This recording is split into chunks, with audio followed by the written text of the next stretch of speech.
Well, I'd like to welcome Maddy Harland, editorial director at Permanent Publications and Permaculture magazine in South England. Is that correct? Is that what Yep, you said? Great. yep. South England. Um, I want to show your website quickly to folks. Permaculture Inspiration for Sustainable Living, and also point out the editor's blog. She's writing about orange marmalade, foraging for oyster mushrooms, and inspiration, a call to adventure. Now, that's a lot of work. That's a lot of ground, Maddie. Yeah. Okay, well, I'll start with a question. I should tell folks that we've exchanged 5 questions prior to this moment, and so there is some structure here. Um, what I'm really interested to start with, Maddie, is how you see the sacred in permaculture. What is sacred in permaculture? I must say I love this question because it referred me to Latin, and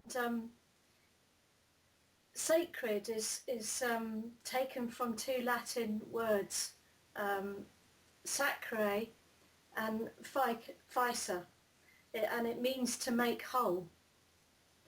And so something that is sacred is whole, has a completion to it.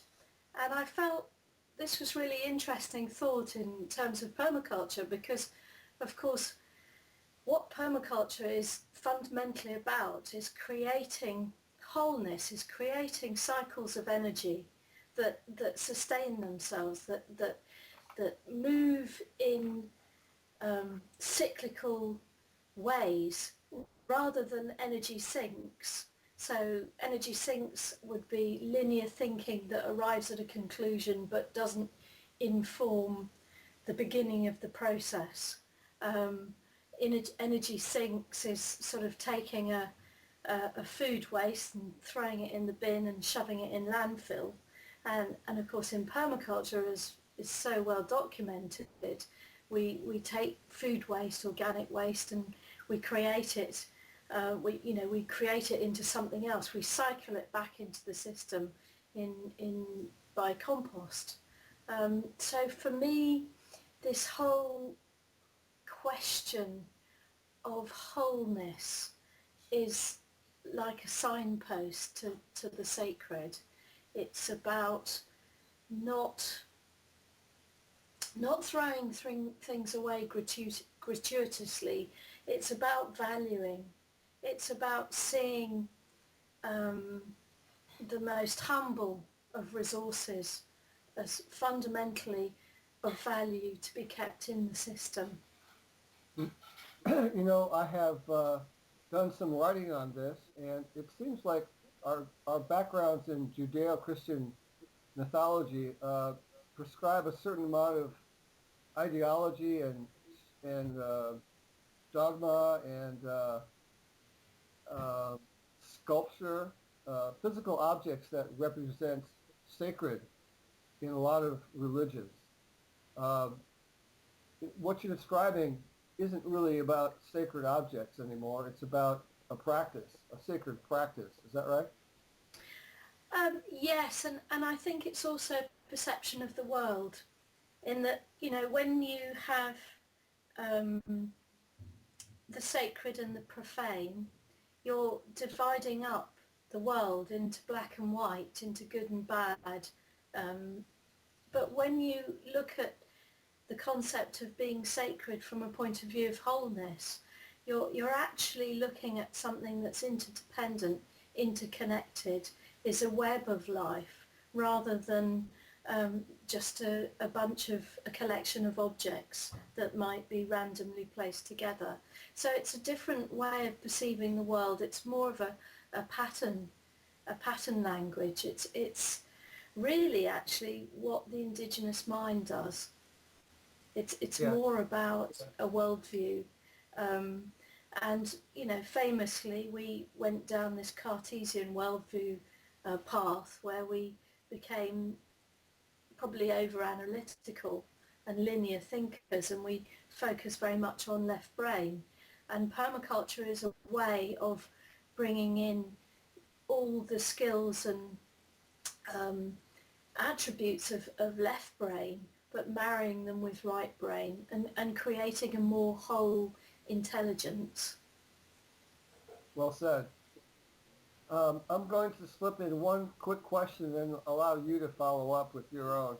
Just wanted to ask you how alchemy relates to the new permaculture and praying sacred. What is alchemy to you? I call it the new alchemy. I define it as such, but I'm interested in what you think it is. Well, I mean, for me, alchemy, the tradition of alchemy is transmutation and transmutation of base metal into gold. And of course, from an ecological perspective, if you take waste products and you transmute them into fertilizer to grow a beautiful garden, then that is ecological alchemy. But alchemy works on many different levels because we have social alchemy where we take, for instance, there's a wonderful project on the south coast of England whereby a guy saw that wood was being thrown into dumpsters.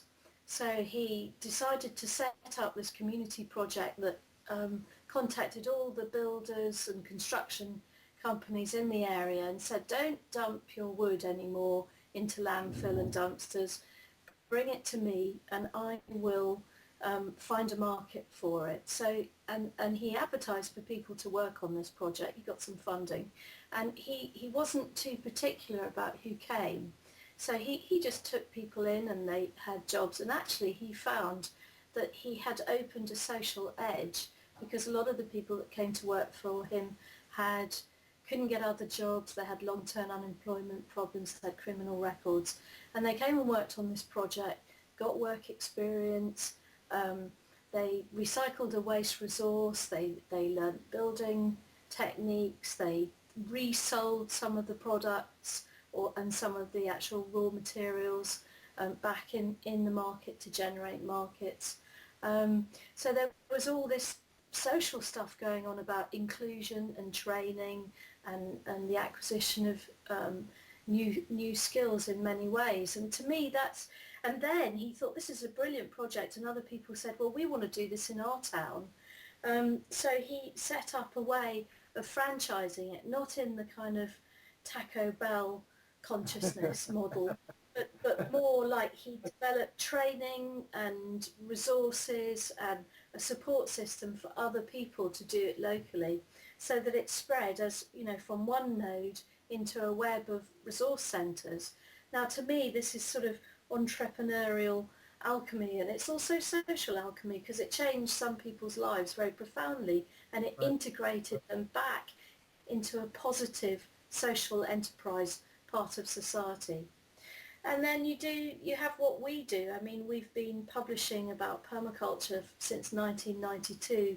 We started off with glue and scissors and bits of paper, and gradually we've evolved into a more digitally based media, with video and websites and a whole sort of social web of connections through Facebook and Twitter and so forth with Permaculture magazine. And I was talking to my friends at work today about this, and they said, well, what we do is alchemy, because we take raw materials and we collect them together into a coherent whole, and we transmute them into magazines and books and downloads and all sorts of stuff, and we create this whole sort of world really that invites people to join it and probably hopefully transform their own lives and have a more positive and integrated and interconnected worldview. Very good. You've mentioned at least 4 different types of alchemy. That's well done, my friend. Okay, well, it's up to you now. Why don't you ask me some questions? I'll give you a chance to take a breather. Okay, I would like to know what you consider the role of intuition to be in permaculture design. and also how you can design on an intuitional level. I need to know your definition of intuition first. Briefly. Well, okay, very briefly, I suppose it's a level of thinking that is beyond intellectual analysis. It's when you get those flashes, when you have an understanding of something that is basically complete at the point of understanding. Okay. And it's when you arrive at insights without having to travel through a sort of discursive analytical process. Well, I would argue that no matter what, you need to take a journey to arrive at an intuitive place. That intuition isn't void of hardship and initiation, and intuition is also about a belief system for each of us, because we have to believe what we're getting as an intuitive process. I guess, Joseph Campbell calls this sort of thing bliss, when he has arrived at a point of truth that really doesn't have to be questioned. He just understands that he's on the right path, and he starts producing ideas and paper and conversations.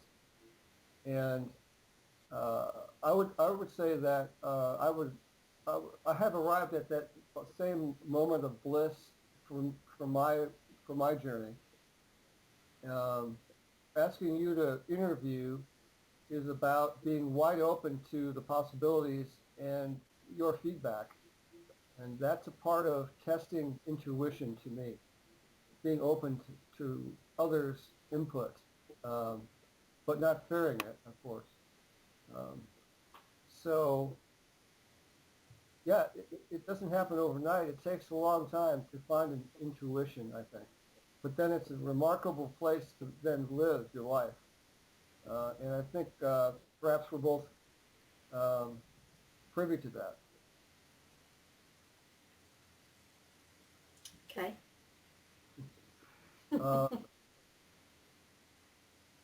Let's see.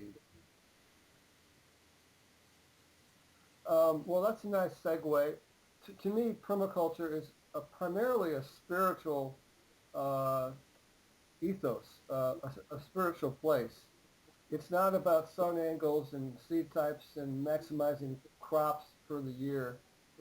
I've arrived at permaculture in a very different place than most people. And it's difficult, I think, for many to understand how I got here and why I'm talking about alchemy and mythology and permaculture. To many people, they just raise their eyebrows and say, interesting. I wanted to know if permaculture is also primarily spiritual to you, or is it nuts and bolts? It's both. because it's two things. And this is controversial, and I will ask you a question afterwards to do with this. Because for me, if spirituality is defined as our capacity to reconnect with nature and its intelligence, and then be informed by it, then I would say that permaculture is spiritual in the sense that it is far greater and far more enduring than our little human lives that are rounded in a sleep. So from that perspective, which is a very deep time perspective, then yes, for me it is spiritual. But it's also, I'm also interested in what works and what doesn't work on the ground. And so I would be careful to stress the pragmatism of it as well. But, fundamentally, we take these principles which are modelled on nature and we apply them to human systems. So And we have this period of deep immersion in the form of observation as part of that divine process. I was going to say design process, and so that's a very meditative place. It's not about going in there, you know, all fired up and imposing your will on a piece of land or a group of people. It's about listening to the land, listening to people, listening to the cycles of nature. And I think when you do that for a period of years as a practice, then that's going to change you. That changes the human being. And good designers are good listeners. Nice. Well said. Your turn. Well, yeah. Now, when you ask me that question, what comes to mind is, particularly in the UK, we have permaculture now within our planning and construction application process. So people win permission to live on plots of land, and we have quite a land issue in the UK because it's a very small country compared to your country, and you know we're all squashed up together, isn't a great deal of land. So you know one of the big issues for people wanting to live a more low impact permaculture lifestyle is that they don't have access to land because it's very expensive, and then when they do, um, it's very, very difficult to get permission to live on it. And so we have lobbied government to alter the planning process, particularly in Wales, which is very successful comparatively, to accept permaculture as a form of sustainable agriculture, silviculture. And my question to you is, if we promote permaculture as a spiritual practice, do you think that will perhaps undermine the seeding of these ideas in mainstream society and within, you know, government regulation? Will it Well, become fluffy? yeah, that's a good question. Mollison, in his book, A Designer's Manual, has talked about this wish that all religions, all folks who adhere to some religion, can have a deep appreciation for the beauty and the perilousness of the planet. That just because you're religious doesn't mean you can't be a permaculturist. So the spiritual component of permaculture and land use is all pretty relative. You know, you've talked to this. You said to the effect that you like the nuts and bolts. You like the technology of permaculture. You like the everyday digging in the soil component of it. You also have a spiritual connection to it. So why can't government ignore the spiritual and allow the principles of permaculture to proceed in hopes that the spiritual will come with maybe at a later time? I suppose because it can be categorized as all, you know, religious and fluffy and new age, and that can actually undermine the ecological application of it in terms of land use. That would be me being the devil's advocate. That's fine. In this country, the green or sustainability movement has paved the way largely for a spiritual renaissance. In other words, the sustainability practice has prepared us for a sacred journey. And I don't see why that couldn't happen in your country as well. Call it sustainability, but sneak in the spiritual on the side. Well, I think it is actually. Yeah. I don't think you can divorce the two. It's a spiritual, technological process. I think that's clear, isn't it? It is for some people, but not for all. Okay. Well, we have some work to do. Some people would regard permaculture as a movement globally, and some see it as purely a toolbox of ecological design, and the they don't like it being mixed up with spiritual content, with that way of seeing the world. Interesting. Well, let's talk about mythology then. Maybe that's a middle ground between the sacred and the spiritual and the scientific. What do you think about the potentials of permaculture to create new mythology for our planet? I want to ask you what you mean by that. Well, I have written 6 new myths. Um, Not that they're catching on fire and they're on TV and making movies out of them, but what I have undertaken is to take some of Campbell's principles and some of the values in permaculture and to write new myths for our kids, basically. I'm writing for the younger set, the Twitter crowd, as you call them. So what's a new myth? Well, it talks about things that are talked about by Mollison and other environmentalists. It talks about the planet, about its protection. It talks about history of abuse on the planet, of land use abuse. So these are common themes to my new myths. And what I'm hoping to do is recharge mythology, because I think that largely the old mythologies of Greek and Roman myths, they're kind of dead. We need to find a new pool, create a new way of looking at mythology and turning us on to it. So I hope that helps you. Yeah, that's helpful. I mean, I see my work as purely about stories.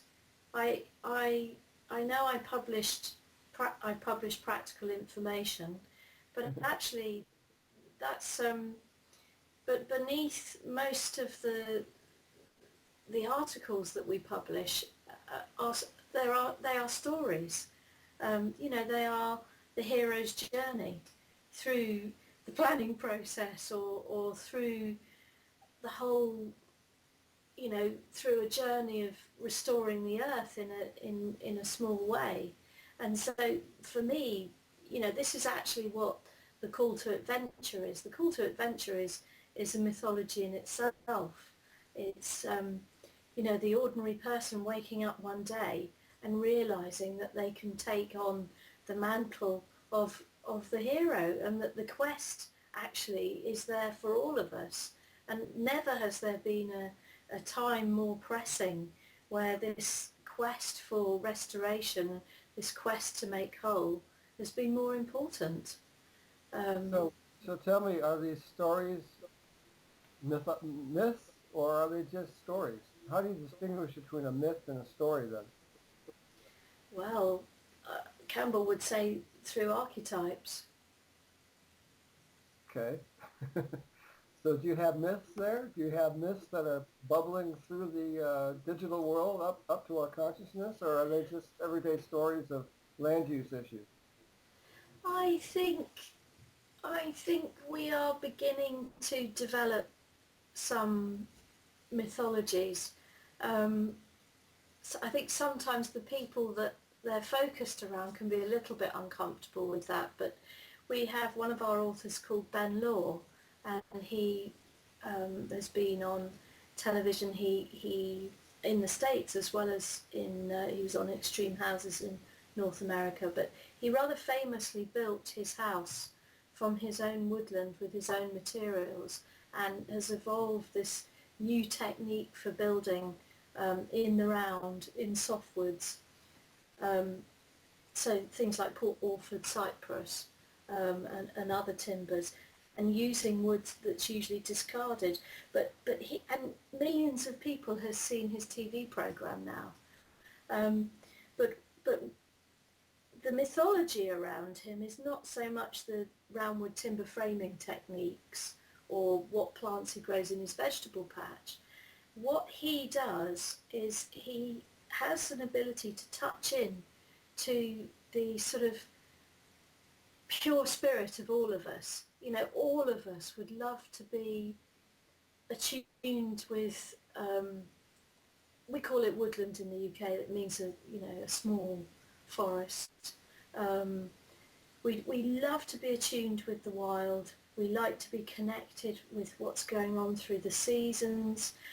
We'd love to build our own shelters out of organic materials. And this whole sort of myth of reconnection goes across the board. You can be a banker or a computer programmer or a permaculture publisher or, whatever.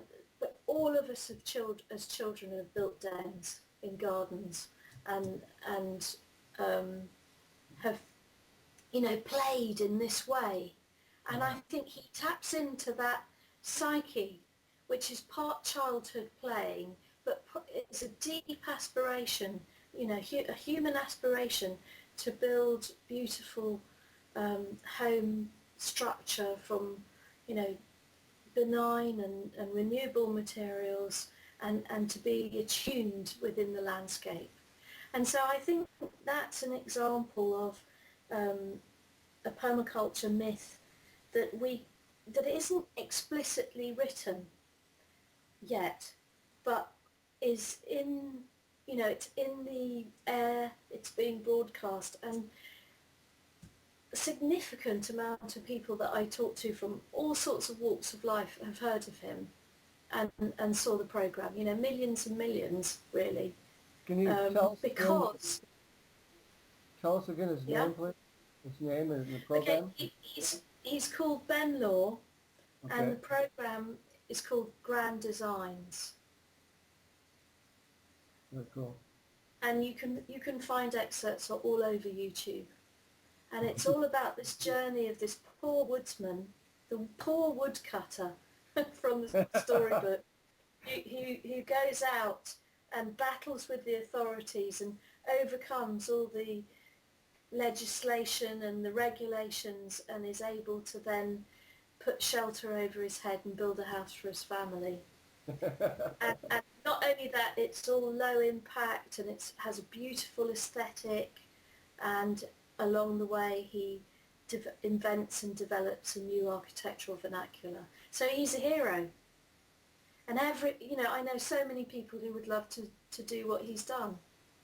So I would say that it's, we have a Ben Law mythology, definitely. Well, that's something maybe I'll pursue. It sounds fascinating.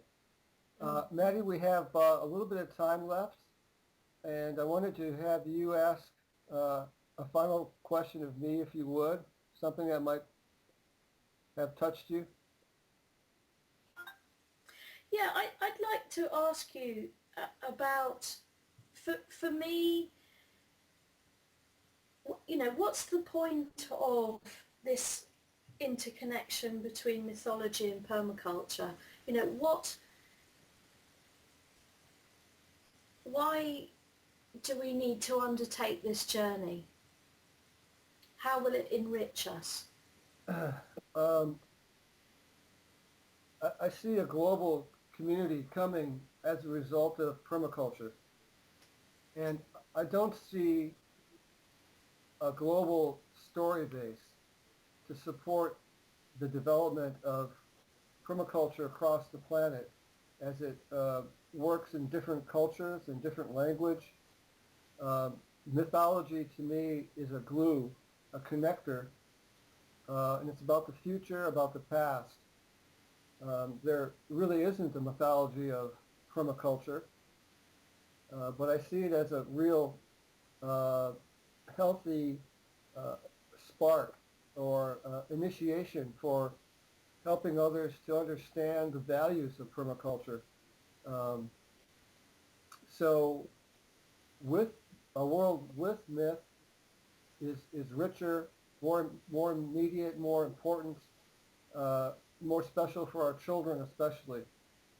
And so I'm pursuing mythology of permaculture to help global permaculture movement in a nutshell. Okay, thank you. So It's been a pleasure to have me in your house down there in southern England. Thank you. I have some guitars here too. Someday we may play. Yeah, well, the whole house plays here. Hey, The whole Harland clan. yeah. It's the whole house alchemy thing. Yeah, I like it. That's only a small selection that happened to have been used yesterday. All right, well, I will send you some writing for your consideration, and Thanks. I'll get this on YouTube, so perhaps we can have another discussion soon. I appreciate your time. Yeah, and I have a question sort of off the record now. Is what made you ask me to do the interview? You are the collector of seeds. You are the spiritual farmer. You are the voice of permaculture. You are intricately important to me in my work because you have first-hand knowledge of things I don't have any knowledge of, and you have ability to critique my work, which is rare. So those are the things that I found in you, and that's why I've asked you to talk to me today. Oh wow, thank you. I've been fascinated by Joseph Campbell for as long as I've been studying permaculture. Well, I have a real big article coming in the April Joseph Campbell website. It's like a Yes, manifesto. I saw that. Yeah, it's coming. So please check that. And I wish you well, Maddie. I'll take off now. Yeah, I'd love to. And just one other thing. Yeah. Joanna Macy. Say again? Joanna Macy, the work. Sorry, Joanna Macy, the work that reconnects. Do you know her? No, I don't. I Okay, need to. you do, because she completely understands the power of mythology for transforming people's connection to the earth. And Wow. she's really worked hard on that. So if you just look for joannamacy.org, Okay. the whole of the work that they do about the Great Turning is all about harnessing the power of story and mythology to effect profound social change. And it would be just your thing. She's an amazing woman, and she's a real archetype because she is a wise old woman in her 80s. Okay, well, next time we'll talk about archetypes versus symbols. I'll look forward to that. But I might have to go and do some studying. Cheers. Goodbye then. Bye-bye.